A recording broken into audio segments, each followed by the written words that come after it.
Selamat datang kembali di channel Borneo Trader. Bagi Bapak Ibu dan teman-teman yang baru pertama kali menemukan channel Borneo Trader di YouTube, saya ucapkan selamat menonton dan selamat bergabung. Di video kali ini saya akan menganalisa ada indeks dan juga 8 saham. Yang pertama Medco, kedua Elsa, ketiga Pegas, keempat BRPT, kelima MDKA, keenam Antam, ketujuh Inco, dan ke-8 Tins. Kita langsung saja ke indeks. Indeks hari ini sempat rebound di sesi awal, tapi kemudian di sesi 2 langsung drop turun tajam 1,379% ke harga 6.117. Dan transaksi hari ini ada di 19,5 triliun. Ini cukup luar biasa ya, setelah beberapa bulan selalu di bawah 15 triliun, hari ini baru mencapai di atas 15 triliun. Asing hari ini net sell di 706 miliar. Kita langsung saja ke teknikalnya. Secara teknikal, ya hari ini karena dibuka ya, jadi bisa transaksi sudah dibuka lapak, ya kemungkinan banyak yang jual barang dan masuk ke buka. Berharap bukanya besok bisa naik lagi dan masih bisa lebih tinggi. Ya mungkin seperti itu, dan juga hari ini kemungkinan besar panic selling karena hari ini juga Pak Joko Widodo, Presiden Republik Indonesia, mengumumkan apakah akan melanjutkan PPPKM. Jadi seperti itu ya. Dengan kondisi seperti ini ya mungkin panic selling. Tadi juga ada yang masih bisa rebound dari support. Dan untuk besok ISG ya, karena besok belum libur, hari Rabu baru liburnya,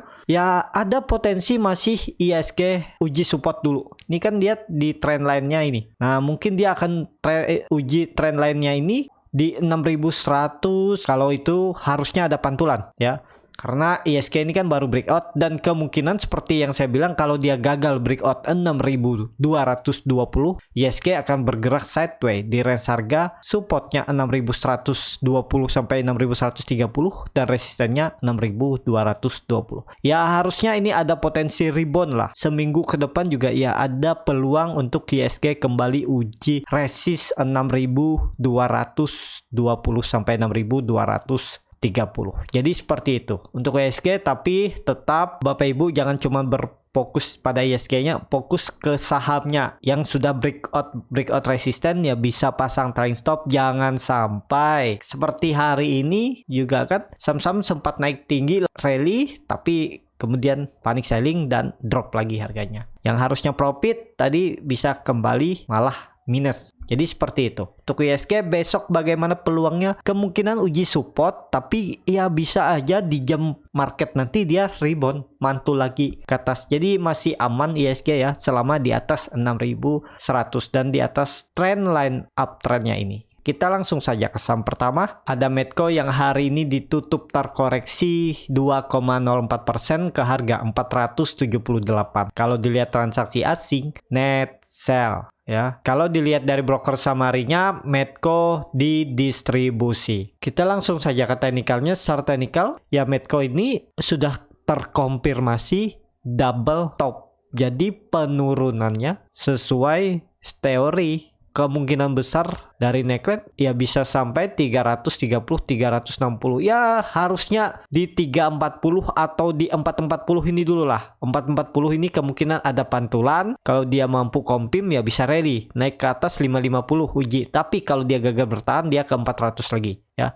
Jadi lihat di 440. Jadi kalau Bapak Ibu yang mau coba pas trade scalping, ya tunggu Medco ini di area support 440. Kan lumayan kalau dia ada pantulan terbatas 2-3% bisa take profit untuk memanfaatkannya. Dengan kondisi seperti ini, Medco bisa dikatakan strong downtrend karena dia konsisten berada di dalam downtrend channelnya. Ini kan dia sempat berapa kali uji trendline downtrendnya ini gagal. Ya 500 ini dia nggak mampu breakout. Jadi ada potensi tadi ke 440. Seperti itu. Untuk Medco volume juga besar, jadi ya ada potensi ke bawah lagi. Kecuali minggu ini Medco bisa tutup minimal di atas 500 karena indikasi MACD-nya sudah golden cross nih ya. Bar chart di atasnya juga terbentuk. Hari ini ya kemungkinan panic selling juga, tapi tetap perlu hati-hati. Kalau Medco minggu ini nggak mampu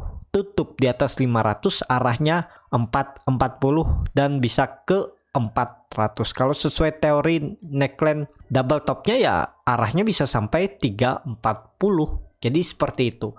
Nggak bisa di hold lama-lama. Saham Medco ini downtrend. Jadi kalau sudah profit ya bisa dibilang cuan bungkus saja. Profit 3%, 4%, take profit aja. Karena kalau Bapak Ibu juga nggak punya trading plan, nggak tahu atas resisten bawah support gimana, ya sudah profit jual. Sudah profit jual. Jangan sampai menahan sahamnya dari profit malah BP dan malah ditahan lagi dan bisa floating loss. Biasa seperti itu ya. Jangan mikir cuan lebar dulu. Yang penting kalau bisa ya, kalau sudah beli saham untung jual langsung, nggak usah mikir bisa naik ke berapa persen. Kalau Bapak Ibu masih belum bisa membaca technical, membaca bid offer, volume, apakah ini masih bisa di hold, ya strateginya cuma satu. Kalau bisa beli saham langsung profit 1-2% jual, lumayan. Kalau itu kan yang penting portofolio bertumbuh, bukan masalah profitnya berapa persen, untungnya berapa persen. Percuma kalau untungnya sekali doang, banyak boncosnya. Mending sedikit-sedikit untungnya tapi sering. Jadi seperti itu ya. Untuk Medco ya seperti saya bilang tadi, 500 harus breakout minggu ini. Kalau enggak arahnya 440, bahkan bisa ke 340. Seperti itu untuk Medco. Kita langsung saja ke saham kedua. Ada Elsa yang hari ini ditutup terkoreksi 1,5% ke harga 262. Kalau dilihat transaksi asing, net sell. Kalau dilihat dari broker summary-nya, Elsa masih didistribusi. Kita langsung saja ke teknikalnya. Secara teknikal, Elsa juga masih coba berjuang. Sayangnya dia ini ada terindikasi membuat higher low baru ya. Jadi bagaimana potensi Elsa besok? Kalau dilihat juga dia turun dengan volume, ya mending wait and see aja dulu karena indikasinya juga kurang bagus karena candle hijaunya ditutup 2 candle body panjang yang cukup lebar. Jadi ada peluang Elsa turun dulu. Kalau mau coba spekulasi buy di bawah aja sekalian di 256 atau 258, jebol 250 jual. Jadi seperti itu kalau mau ya. Dan Elsa ini kalau dia mempertahankan area supportnya ini ya bergerak sideways di range harga supportnya 250 dan resistennya 280.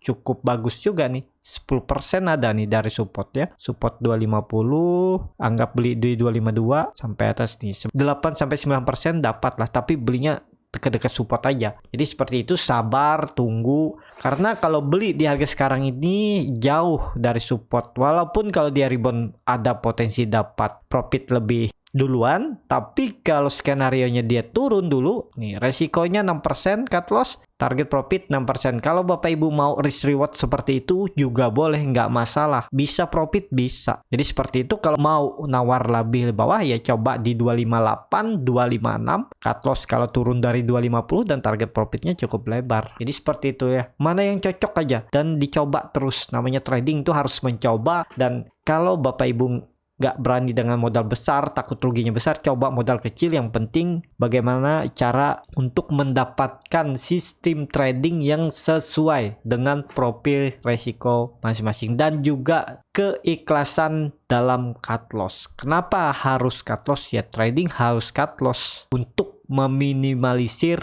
resiko yang lebih besar karena nggak mungkin bisa selalu jual untung. Jadi seperti itu. Cuman ya dilema pemula ini kan takutnya habis setiap trading cut loss karena belum terlalu pandai baca technical, belum terlalu pandai untuk membuat trading plan. Ya rata-rata ya kebanyakan cut loss sama aja semua, bahkan dari trader profesional pun dulu kalau dia baru mulai juga ya seperti itu. Cuman ya caranya bagaimana? Memperbaiki, belajar, dan terus belajar. Pasti nanti ketemu trading plan, sistem trading yang sesuai dengan profil resiko masing-masing. Dan juga yang paling penting itu psikologis ya. Biasa banyak yang nggak rela cut loss karena ya psikologisnya berharap siapa tahu besok rebound, ternyata nggak rebound makin dalam. Biasa seperti itu kan. Ya trading ini juga psikologis itu sangat berpengaruh. Saya aja masih kadang psikologisnya kurang bagus juga. Ada di beberapa sahamnya yang kadang saya juga tahan, ternyata lagi ya udah cut loss. Biasanya cut lossnya lebih dalam. Sayang juga harusnya cut loss. Jadi seperti itu ya. Dan juga disiplin. Kalau sudah dengan trading plan punya ya disiplin. Jadi seperti itu ya untuk Elsa. Semoga Elsa mempertahankan supportnya 250. Kalau mau nawar di bawah juga boleh, karena Elsa ini kan indikator MACD-nya juga mengarah ke atas, bar chart di atas 0 juga terbentuk, volume meningkat. Tapi ini menurut saya aman asal nggak jebol 250. Dan juga yang kurangnya itu ya base price-nya itu 254, 256, 258. Jadi di area situ. Jadi seperti itu untuk Elsa. Kita langsung saja ke saham ketiga. Ada Pegas yang hari ini ditutup terkoreksi tipis 1,46% ke harga 1010. Kalau dilihat transaksi asing kembali net buy. Kalau dilihat dari broker summary-nya, Pegas sedikit diakumulasi oleh BK dan CS. Kita langsung saja ke teknikalnya. Secara teknikal, ya Pegas ini masih sideways. Kalau Bapak Ibu yang mau coba beli untuk disimpan 2 bulan ke depan, ini menarik. Yang penting Pegas nggak kembali tutup di bawah 1000. Selama di atas 1000, Pegas masih berpeluang ke 1050 dan 1100. Dan bagusnya Pegas ini kalau sudah di atas 1200. Kalau dia dah di atas 1200, potensi besar Pegas rally ya. Jadi kalau Bapak Ibu yang mau profit besar, cuman resikonya rugi waktu, ya tunggu aja dari bawah ini, sudah kumpulin aja barang dengan skenario jangan sampai Pegas jebol 1000. Jebol 1000 ya dia arahnya ke 900 yang juga itu harusnya dipertahankan. Nah, kalau saya ya saya tipe yang cut loss dulu, nanti buyback di bawah. Jadi profitnya itu lebih besar daripada saya hold dulu dari atas sampai bawah terus dia mantul baru BP. Ya kalau mampu breakout 1000. Kalau dia turun lagi kan loss lagi. Jadi mending buy di bawah, take profit di atas. Kalau dia gagal breakout, nanti buy lagi di bawah. Kalau dia naik hot, kalau dia breakout, baru hot terus. Kalau dia gagal ya take profit lagi. Jadi seperti itu ya. Sebenarnya simple, cuman ya itu psikologis. Kadang nggak rela cut loss ya, berharap besoknya rebound padahal nggak rebound. Untuk Pegas besok ya lihatlah, ada potensi diuji support dulu 1000 sampai 990. Jangan sampai jebol. Kita langsung saja ke saham keempat. Ada BRPT yang hari ini ditutup terkoreksi 2,22% ke harga 1100. Kalau dilihat transaksi asing net sell. Kalau dilihat dari broker summary-nya, BRPT masih diakumulasi. Kita langsung saja ke teknikalnya. Secara teknikal, BRPT saya lihat masih aman dan dia nggak turun dulu ya. Sempat turun di tanggal 3 Agustus tapi langsung naik. Nggak sempat konsolidasi dia. Nah, dengan kondisi seperti ini, kemana arah BRPT? Tetap arah BRPT itu ke atas karena BRPT ini strong uptrend. Dia kembali uptrend setelah breakout dari pola Pauling wedge-nya ini. Dan juga dia breakout dari EMA 200-nya. Garis merah ini dia rally. Target BRPT 1240 sampai 1250. Terdekatnya 1200. Jadi potensi upside masih 10%. Nih, apakah bisa spekulasi buy? Bisa aja kalau Bapak Ibu mau ya cut loss kalau jebol 1075 ya, low-nya hari ini di 1075. Cut loss saja kalau turun dari 1075. Itu sekitar kondisi kerugian di 3%. Cuman resikonya kalau beli di harga sekarang itu, kalau besok market turun dulu ya bisa cut loss. Tapi kalau strateginya ya bisa di hold sampai dekat penutupan. Sampai sesi 2 lah. Kalau sesi 2 masih di bawah 1075 ya cut loss saja. Tapi resikonya bisa cut loss lebih dalam. Bisa aja dia turun lebih dalam dan tutupnya di bawah 1075. Ya itu sudah resiko. Cuman amannya kalau dia balik arah, Bapak Ibu bisa selamat. Nah, kalau yang cut loss duluan itu resikonya ya kalau balik arah dia nggak ikutan. Tapi kalau harganya terus turun, dia selamat karena udah cut loss duluan. Nah, yang mana yang cocok untuk Bapak Ibu ya silahkan. Jadi seperti itu ya. Kalau best buy BRPT ini sekalian di area 1050, 1030 di area bawah ini. Karena ini harga sudah lumayan tinggi. Cuman ya kalau mau coba pas trade jebol 1075 cut loss saja. Jadi seperti itu ya. Untuk BRPT potensinya masih uptrend, masih mengarah ke atas. Cuman lihat besok karena market hari ini turun tajam. Ya siapa tahu bisa buy on weakness. Besok dikasih turun dulu di 1075 sampai 1060. Buy dengan skenario kalau turun lebih dalam ya cut loss. Seperti itu aja untuk BRPT ya. Kita langsung saja ke saham kelima. Ada MDKA yang hari ini ditutup juga terkoreksi 2,6% ke harga 2620. Kalau dilihat transaksi asing hari ini malah net buy. Kalau dilihat dari broker summary-nya MDKA di distribusi. Kita langsung saja ke teknikalnya. Secara teknikal, MDKA dipertahankan di area supportnya ya. Ada support minornya di 2600, itu dipertahankan. Apakah bisa breakdown? Sepertinya masih bisa ya. Agak tanggung juga beli di area ini karena ada potensi dia turun dulu. Kalau Bapak Ibu yang siap, tinggal kalau dia tutup di bawah 2600 cut loss ya boleh-boleh aja, coba aja cari momentum, siapa tahu besok bisa ditarik sampai 2700, kan lumayan nih profitnya. Nih 2700 nih kan menutup gapnya hari ini. Dia hari ini membuat gap nih. Harga penutupannya di 2690, harga pembukaan hari ini di 2680. Jadi ada 10 poin gap ya, kemungkinan bisa lah 2,5% kalau mau. Tinggal ya risk rewardnya 1:1, jebol 2600 cut loss. Cuman resikonya kalau buyback sekarang ya, kalau yang pasang otomatis cut loss bisa ke trigger. Tapi kalau Bapak Ibu yang bisa mantau market ya lihat apakah dia penutupan sampai bawah atau sesi 2, lihat kalau masih di bawah 2600 ya jual aja. Bisa seperti itu ya. Namanya trading pas trade nih ya, harus siap jual beli in out kalau dibilang orang itu dengan cepat. Jadi seperti itu. Ya, untuk MDKA semoga ada candle hijau besok. Kalau ada candle hijau cukup bagus, targetnya 2700 dan kalau mampu lewat bisa 2800 sampai 2850. Tapi kalau dengan kondisi seperti ini MDKA bisa dibilang minornya downtrend. Jadi seperti itu. Udah 4 hari candle merah. Ada potensi rebound, harusnya besok memanfaatkan aja kalau bisa. Jadi seperti itu. Untuk MDKA kita langsung saja ke saham ke-6. Ada Antam yang hari ini ditutup terkoreksi cukup dalam 3% ke harga 2260. Kalau dilihat transaksi asing net buy. Kalau dilihat dari broker summary-nya Antam di distribusi. Kita langsung saja ke teknikalnya. Sebelum ke teknikal mau lihat dulu harga nikel. Ya harga nikel juga turun ya. Jadi ada potensi harga nikel ini kembali menguji area base-nya atau high sebelumnya ya. Dan potensi besar nikel menutup gap-nya dulu di 1420. Nah ini kemungkinan besar ditutup oleh nikel.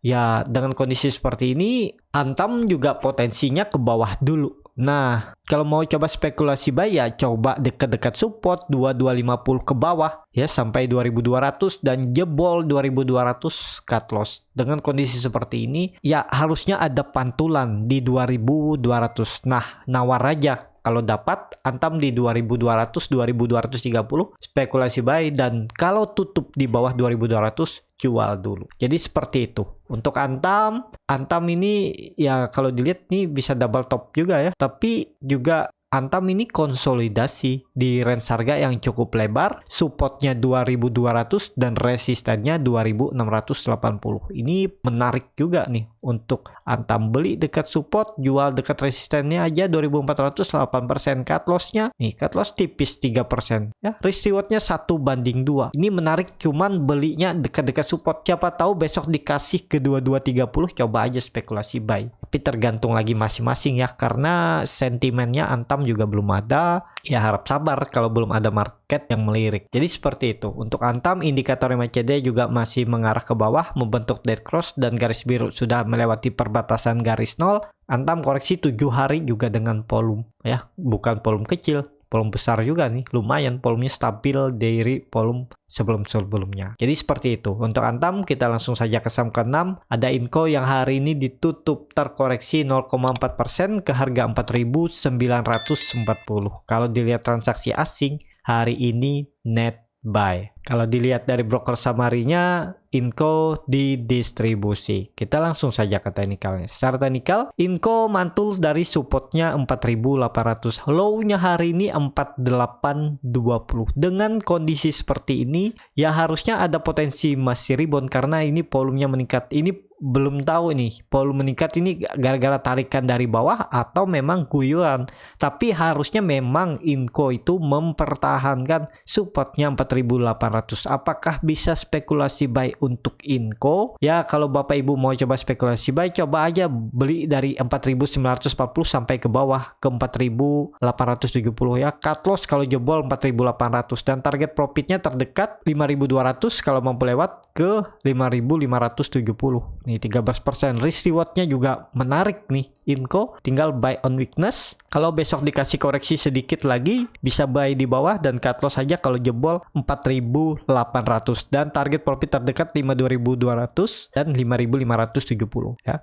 Jadi risk rewardnya 1:4 kalau ke atas area konsolidasinya. Tapi kalau di pertengahan aja 1:1,5. Jadi seperti itu. Untuk Inco ini menarik, cuman tergantung flow. Kalau belum ada flow juga percuma, susah untuk naik lebih tinggi. Tapi harusnya Inco mempertahankan. Dan ini disclaimer on, keputusan jual beli di tangan masing-masing. Kita langsung saja ke saham terakhir, ada Tins yang hari ini ditutup terkoreksi cukup dalam 2,99% ke harga 1.460. Kalau dilihat transaksi asing, net sell. Kalau dilihat dari broker summary-nya, Tins di distribusi. Kita langsung saja ke technical. Start technical, Tins masih downtrend dan potensi arah 1400. Kalau mau coba spekulasi buy, coba buy on weakness dekat-dekat support. Karena bisa dibilang Tins ini minornya downtrend karena sudah 5 hari berturut-turut dia turun. Jadi ada peluang untuk membuat candle hijau atau pullback. Jadi kalau besok dia koreksi dulu, sesi awal pembukaan ke area 1420 atau seberapa, coba spekulasi buy, jebol 1400, jual dulu kalau tutup di bawah 1400. Dan target profitnya ya 1500 sampai 1600. Jadi seperti itu. Untuk Tins, indikator MACD masih mengarah ke bawah, kembali membentuk dead cross, garis biru mengarah ke bawah juga di melewati perbatasan garis 0, bar chart di bawah 0 juga makin dalam, volume meningkat. Jadi masih kuat seller ya, tunggulah di dekat 1400-an. Coba ya kalau mau beli Tins. Harusnya Tins mempertahankan. Kalau ditarik ini dari atas dia memang sudah patah tren. Ini tarik sininya dia patah trennya udah. Ini kan dia mulai downtrend lagi nih. Ini uptrend channelnya. Jadi ya kuncinya 1400 inilah. Kalau dia bisa mantul ya dia akan retest trend line downtrendnya ini di 1500 sampai 1570 sampai 1600. Jadi seperti itu. Untuk Tins ini kalau mau bagus ya tunggu dia kembali ke atas 1600. Selama di bawah 1600 kemungkinan asalkan nggak jebol 1400 dia bergerak sideways di sini. Ini kesempatan untuk Bapak Ibu yang tipe swing trade, beli dekat support, jual dekat resisten. Potensi upside-nya cukup lebar. Sekitaran 7 bisa dapat nih dari bawah nih. Bahkan lebih nih 12 ya. Lumayan nih beli dekat support, jualnya dekat resisten. Jadi seperti itu ya. Cukup seperti itu untuk video kali ini. Terima kasih yang sudah menonton video ini sampai selesai. Kalau channel Borneo Trader ini bermanfaat dan bisa menjadi bahan pertimbangan Bapak Ibu dalam membeli, menyimpan, dan menjual sahamnya, bisa klik tombol subscribe dan nyalakan lonceng notifikasi. Ada kritik, saran, ataupun pertanyaan bisa langsung tinggalkan di kolom komentar. Kalau ada salah-salah kata dalam pengucapan ya mohon maaf. Sampai ketemu lagi di video selanjutnya. Tetap semangat dan semoga bisa terus cuan.